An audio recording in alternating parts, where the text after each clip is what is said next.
Bismillahirrahmanirrahim. Assalamu alaikum my dear student. Welcome to lecture number 75 of grade 9 physics.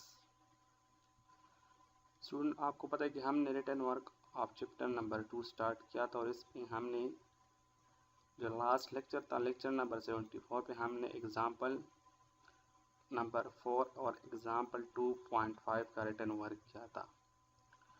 आज हम उसी lecture number 75 में written work of example 2.6, 2.7 उसी के साथ असाइनमेंट 2.1 का रिटन वर्क करेंगे।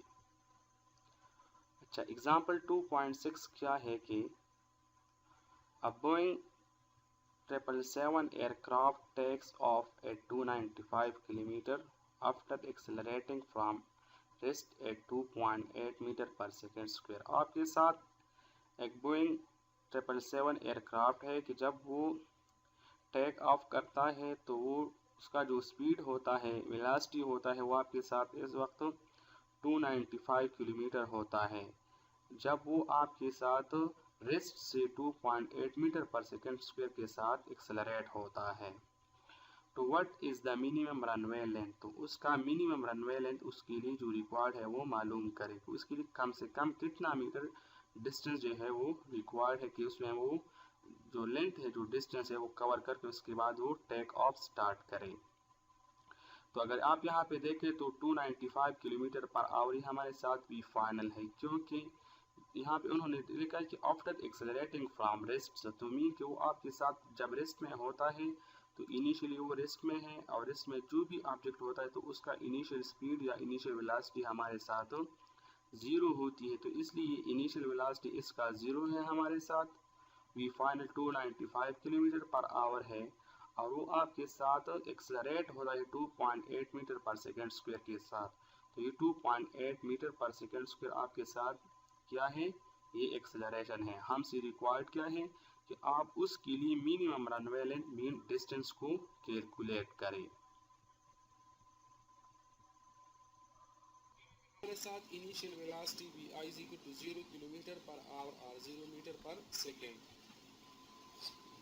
फाइनल वेलोसिटी क्या है कि हमारे साथ v F is equal to 295 kilometre per hour और 81.9 मीटर पर सेकेंड। उन्होंने यहाँ पे इसी ही एग्जाम्पल गिवन के सोल्यूशन में मैंने इसको मीटर पर सेकेंड में कन्वर्ट किया है, वहाँ पे मैं आपको दिखाऊंगा। एक्सेलरेशन क्या दिया है कि acceleration a is equal to 2.8 metre per second square. तो इधर आपके साथ गिवन डेटा में हमारे साथ एक भी initial 0, v final 295 kilometre per hour और 81.9 मीटर पर सेकेंड। एक्सेलरेशन जो है वो हमारे साथ 2.8 मीटर पर सेकेंड स्क्वायर है। रिक्वायर्ड हमसे क्या है, डिस्टेंस एस हमसे रिक्वायर्ड है कि उसके लिए मिनिमम रनवे लेंथ कितना दरकार है। अच्छा, कन्वर्जन करेंगे हम from kilometre to metre per second.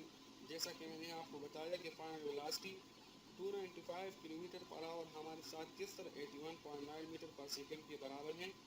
तो यहाँ पे आप इस कन्वर्जन की तरफ देखें। So conversion from kilometre to metre per second, kilometre per hour to metre per second.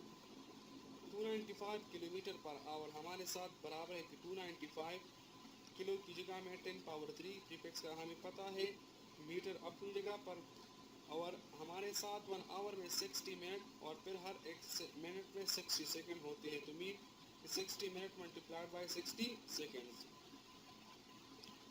तो अच्छा, ये हमारे साथ 295 multiplied by 1000 metre divide by 3600 second हो जाएंगे। तो ये हमारे साथ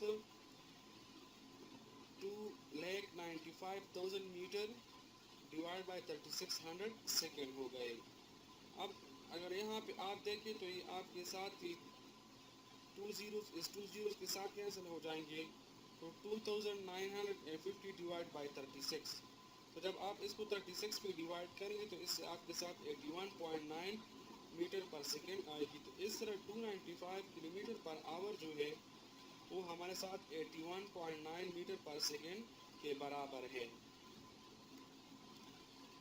अब यहाँ पे अगर आप देखें तो गिवन डेटा में हमारे साथ एक्सेलरेशन भी था, इनिशियल वेलोसिटी भी था, फाइनल वेलोसिटी भी है।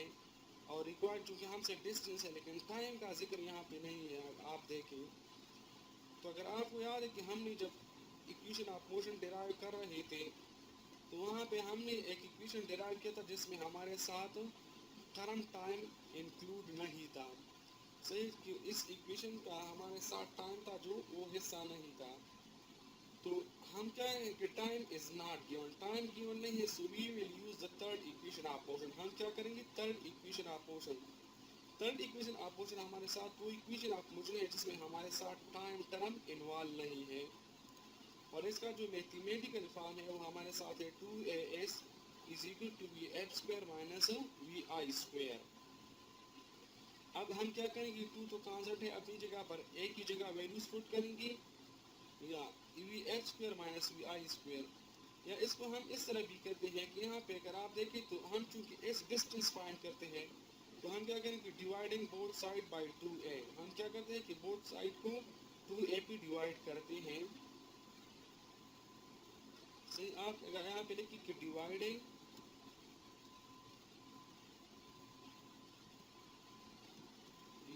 Both sides by 2a।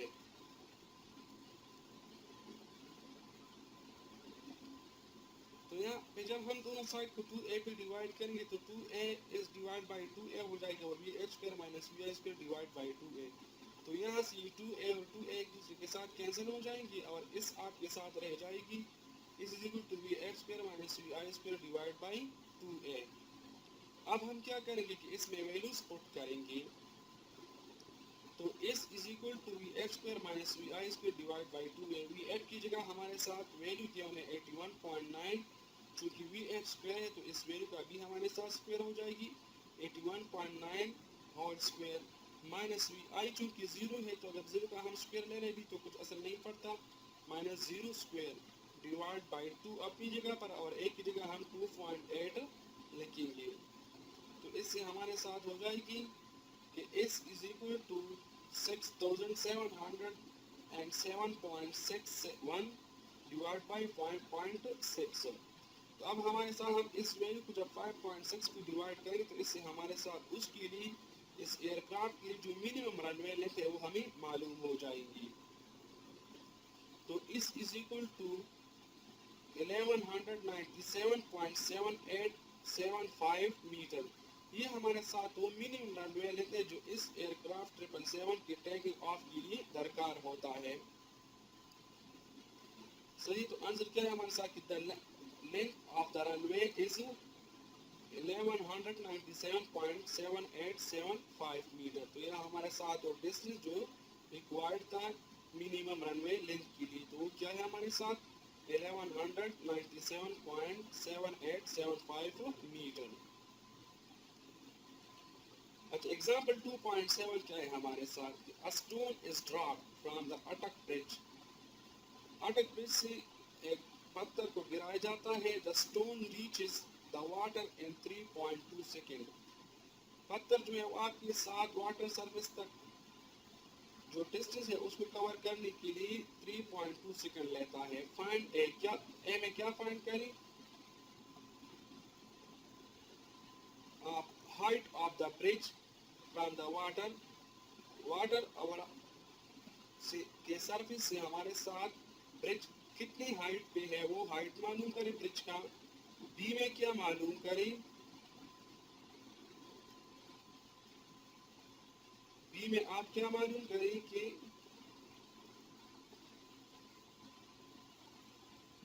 अच्छा velocity of the stone when it strike the water. Velocity of the stone मालूम करें जब आपके साथ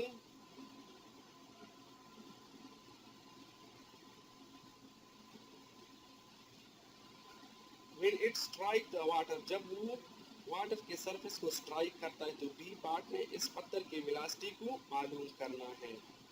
तो अगर यहाँ पे देखें तो हमारे साथ जो गिवन में सिर्फ क्या है वो टाइम टी उन्होंने 3.2 सेकंड दिया है, लेकिन जब हम इस स्टोन को गिराते हैं तो हमारे साथ एक एक्सेलरेशन के साथ जाएंगे जिसको हम ग्रेविटेशनल एक्सेलरेशन कहते हैं और इसका वैल्यू हमें मालूम है 9.8 मीटर पर सेकेंड स्क्वायर और समटाइम इसको हम 10.8 मीटर पर सेकेंड स्क्वायर लेते हैं।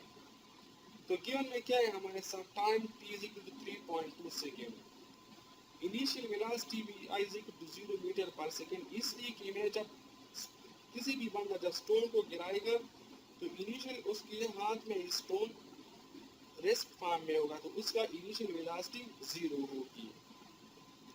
फाइनल वेलोसिटी हमने मालूम करना है जब वो वाटर की सरफेस को स्ट्राइक करेगा, और चूंकि ऑब्जेक्ट जब हम छोड़ेंगे इसको गिराएंगे तो वो आपके साथ टुवर्ड्स द अर्थ जो है वो ग्रेविटेशन एक्सेलरेशन के साथ मोशन करेगी। So acceleration due to gravity g is equal to 9.8 metre per second square है।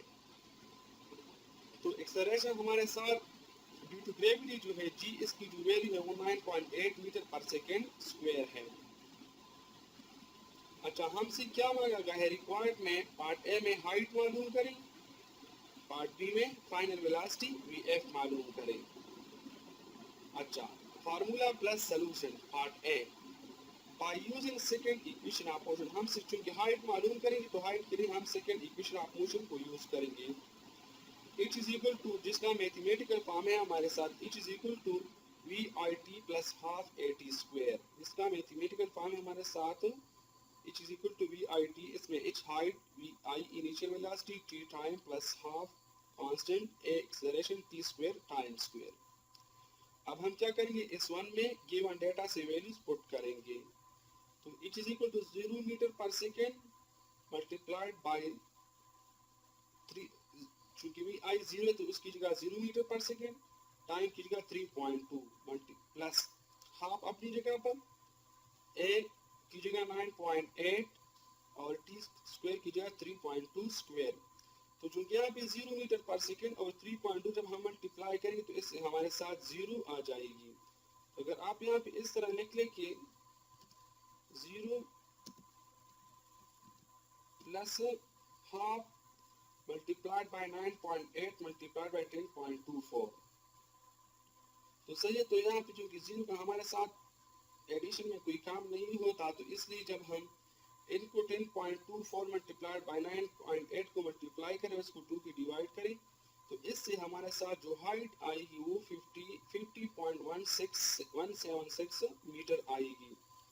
तो वाटर सरफेस और स्टोन के ब्रिज के दरमियान जो फासला है मीन कि आपके साथ जो ब्रिज है इसकी जो height from the surface of water है वो 50.176 मीटर है।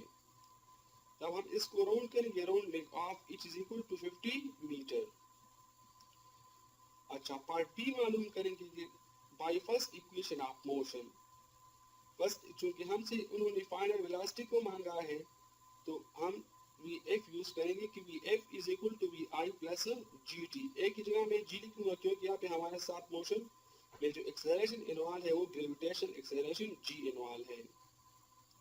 तो पुटिंग वैल्यूज इसमें हम गिवन डेटा से वैल्यूज पुट करेंगे तो V F is equal to v i की जगह 0 प्लस 9.8 जी की जगह ग्रेविटेशनल एक्सेलरेशन, टाइम की जगह 3.2, तो वी एफ हमारे साथ जो आएगी वो 31.36 मीटर पर सेकेंड। तो मीन कि जब आपके साथ ये पत्थर जो है ना वो इस वाटर के सरफेस को स्ट्राइक करेगा तो उस वक्त उसका जो फाइनल वेलोसिटी होगी वो 31.36 मीटर पर सेकेंड होगी। तो V F is equal to, जब हम राउंड करेंगे इसको तो वो हमारे साथ 31 मीटर पर सेकेंड हो जाएगी। तो आंसर क्या है हमारे साथ, पार्ट ए का height of the bridge from water H is equal to 50 meter, velocity of the stone when it strike the water surface, velocity of the stone जो है जब वो वाटर के सरफेस को स्ट्राइक करता है तो वो 31 मीटर पर सेकेंड है। अच्छा, हम असाइनमेंट को स्टार्ट करते हैं आप चैप्टर नंबर 2 के। अच्छा, तो आपने क्या करना है कि जब आपके साथ एग्जाम्पल्स खत्म हो जाए ना तो उसी ही पेज को आपने छोड़ना है। इसके नेक्स्ट पेज पे आपने बड़े हेडिंग जिस तरह मैंने यहाँ पे लिखा है असाइनमेंट, और फिर इसने नेक्स्ट पेज पे आपने असाइनमेंट नंबर 1 से स्टार्ट लेना है।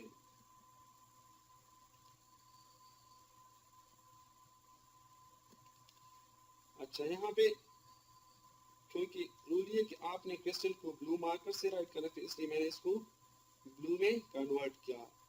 अच्छा, असाइनमेंट नंबर 1 क्या है कि in 2009 a Jamaican sprinter Usain Bolt created a world record in Berlin by running 100 meter in just 9.58 second.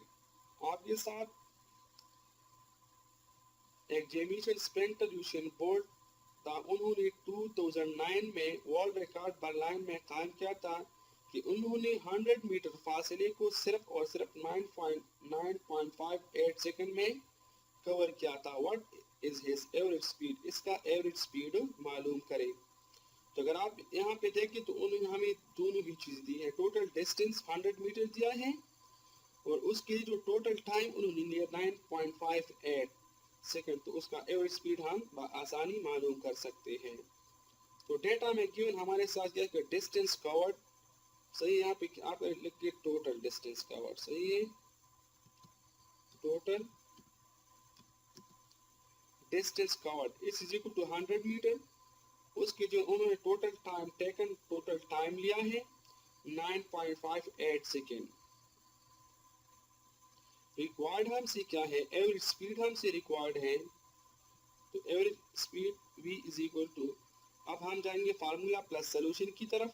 As we know that, हमें पता है कि average speed v is equal to total distance divide by total time, क्योंकि आपको average speed का definition याद है जिसमें हम टोटल डिस्टेंस को टोटल टाइम पे डिवाइड करते हैं, जिससे हमें जो क्वांटिटी हासिल होती है तो उसको हम एवरेज स्पीड कहते हैं।